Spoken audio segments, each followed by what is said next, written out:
So now, ladies and gentlemen, live and in colour, it's Mr. Wayne Lovejuice.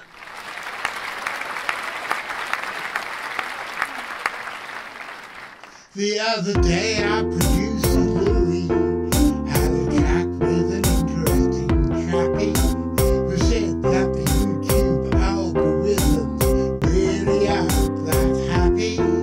If a channel only broadcasts once a week, so we decided we could text ya whenever we've got a piece of news in our new book on the track Xtra.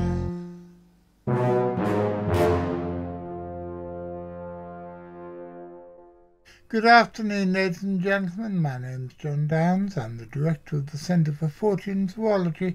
It's a Wednesday evening, and here we are with another episode of On the Track Extra. Every Saturday afternoon at 3 o'clock, we bring you it's about half an hour, 20 minutes, half an hour show about hard science, weird shit, and surreality. But on Wednesday evenings, and it's that, like I said, that liminal time. I'm not sure if Friday is, I'm not sure if 5 o'clock is evening or afternoon. But anyway, Wednesdays at 5, we bring you a shorter, about half the length of the main show episode. And this is one of those. And once again, it's an unboxing, and this time, at least, I still have the box. However, it's not really a box, it's a packet, but unpacketing sounds a little bit dubious. And so, let's just call it an unsomethinging. But, here with the packet, what's in it? Do you have any idea? Well, you probably do, because you probably saw the title of this show, but you don't know in detail. This is something I have been looking forward to for an awful long time. In fact, in many ways, this is something that I've been looking forward to since I was about 6 years old.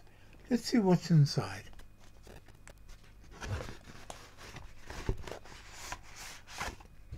Yes, it is what I hoped it would be. It is a copy of The Last Tigers of Hong Kong by John Saki. And this is something that is a subject that has fascinated me ever since, when I was a little boy, about 3 days after my mother had first read me the stories in the Jungle Book featuring Shere Khan, when I actually found out that in Hong Kong, the island colony in which I grew up, there had been and sometimes still were tigers.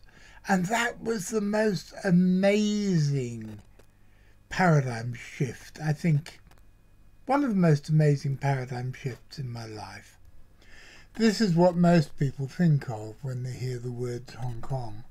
It's one of the most densely populated places on Earth, and it now has quite serious pollution problems in many parts of the territory.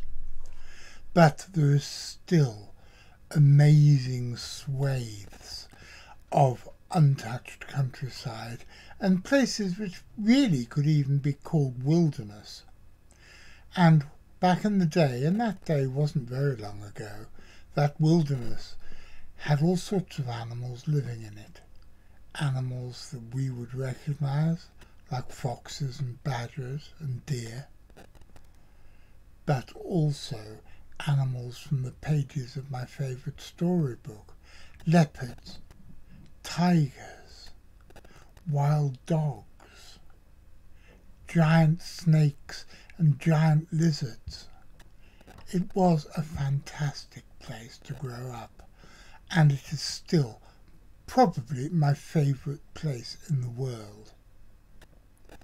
John Saki contacted me some years ago because Richard Muirhead and I have been collecting Hong Kong tiger reports for years, even though we've still never done anything much with them.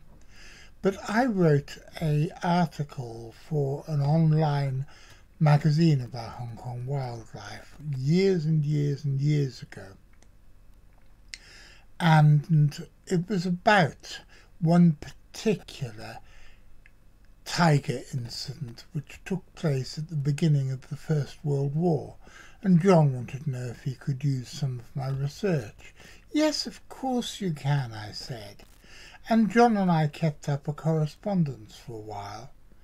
He recommended that I read his novel, The Tiger Hunters of Tai O, which is an absolutely cracking book, and I really recommend it to anybody. I do feel guilty sometimes, because I know you guys tune in to watch this show and you always end up having to buy something. But you're not buying it from me, you're buying it from John, and John truly deserves it. I'm not going to share anything else about this book with you because I want to read it first. But I'm going to try and get John on the show, and it is absolutely certain that once I've read this book, I'm going to be getting back to you with all sorts of interesting and exciting things, because I want to tell you all the stuff that I find from this book. With the South Chinese tiger being the rarest of the tiger subspecies, even if it still exists in the wild, this book is totally timely. And I think it's very important that we can look back and see how ecosystems change and what happens when they do. And extrapolated from that, is there any chance that we can fix them, get them better, and, in the words of Woodstock, get back to the garden? Watch this space, boys and girls. I will let you know what happens, and I'll be back very soon. I'll see you on Saturday when we're back with Ian Squibbs, and we go back to Loch Ness, where we're going to be talking about the mysterious, notorious, and still either loved or hated Frank Searle. So, until then, be seeing you.